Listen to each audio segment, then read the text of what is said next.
The Lord told Moses to take a census of every tribe except Levi, because they were in charge of the tabernacle and law. God told everyone where they would be camping in the Holy Land. God then reinstated his laws, telling everyone that if they broke them, they would be banished. Anyone who was sick of a disease was sent outside the camp to keep the camp clean. If someone wants to become a Nazirite, they shouldn't cut their hair, eat anything with grapes, or go near a dead body.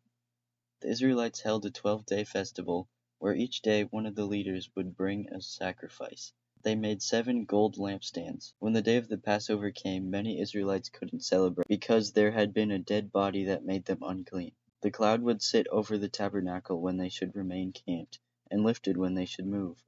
God told Moses to make 2 silver trumpets. If both were sounded, the whole community met. If just one was sounded, the leaders would meet. The cloud lifted, and the Israelites finally left Sinai. The Israelites were angry at the Lord, because they didn't trust his plan. God burned the outskirts of the camp, consuming many people. The Israelites were then growing tired of eating manna, so God sent them some quail. Moses called the elders to the tent, and God put the Spirit on them. 2 men, Eldad and Medad, were upset they didn't get invited, and started prophesying in the camp. Joshua told Moses to stop them, but Moses said no, because he wished that everyone would have the Spirit. While the Israelites did get their quail, God was still angry with them and plagued them, killing everyone who craved other food. Miriam and Aaron opposed Moses for marrying a Cushite. Now Moses was a very humble man, more humble than anyone else in the face of the earth. Wait, didn't Moses write this? The Lord explained to Aaron and Miriam that Moses was just very special. God talks to him like a friend, and without any riddles. Aaron turned toward Miriam and saw she now had a defiling skin disease. Moses cried out to the Lord to heal her, and he told them to send her outside the camp for 7 days. Then she could come back. 1 week later. After she returned, the Israelites went to explore Canaan.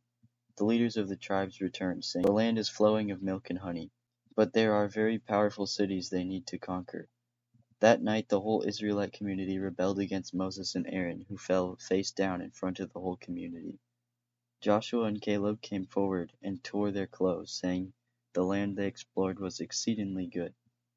If God was pleased with them, they can have it all for themselves. God wanted to kill them all, but Moses once again had to convince them. God did, however, say that no one who had fled Egypt would get to see the promised land. The men who explored the land and gave a bad report were killed by a plague. A man was found gathering wood on the Sabbath day. They brought him to Moses, who kept him in custody. Then God ordered the whole assembly to take him out of the camp and stone him. God had all the Israelites create tassels on the corner of their garments to remind them not to chase after the lust of their hearts. Korah, Dathan, and Abiram led a revolt of 250 Israelite men against Moses. These men were well-known community leaders who probably wanted more power for themselves. Moses told everyone to stand away from them, and the earth ate them, along with their wives and children. Then the fire of the Lord swallowed up the 250 men. The Israelites were once again angry at Moses, but Aaron made atonement for them.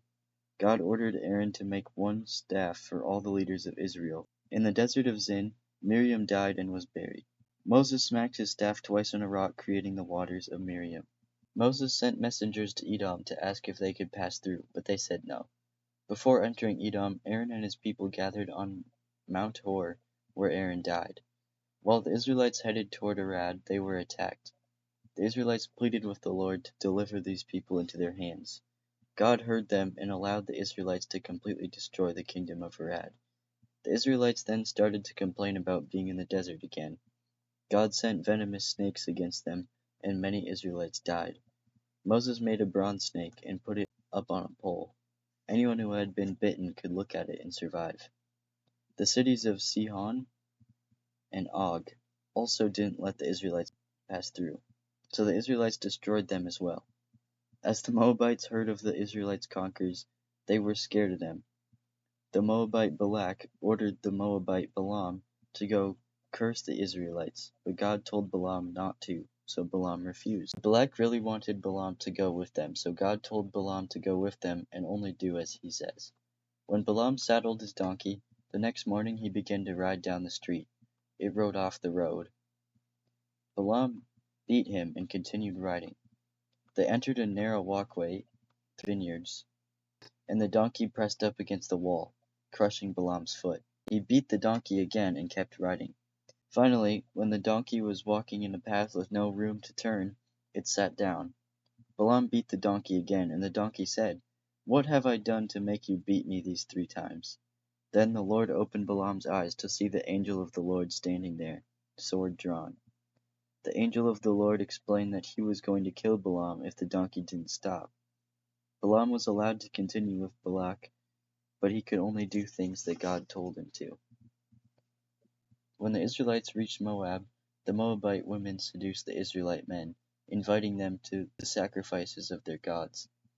God commanded the Israelites to kill all the leaders of the Moabs. An Israelite man brought into the camp a Midianite woman right in front of Moses and Eleazar, son of Aaron. Eleazar grabbed a spear and killed them both, ending the plague. After the plague, Israel took a second census. God told the Israelites to take vengeance on the Midianites, so they went there and killed every man. Then they killed all boys and finally every woman that wasn't a virgin. God then told them what each tribe's boundaries in Canaan will be, and to designate cities of refuge and land for the daughters of Zelophehad, who died for his sins in the wilderness.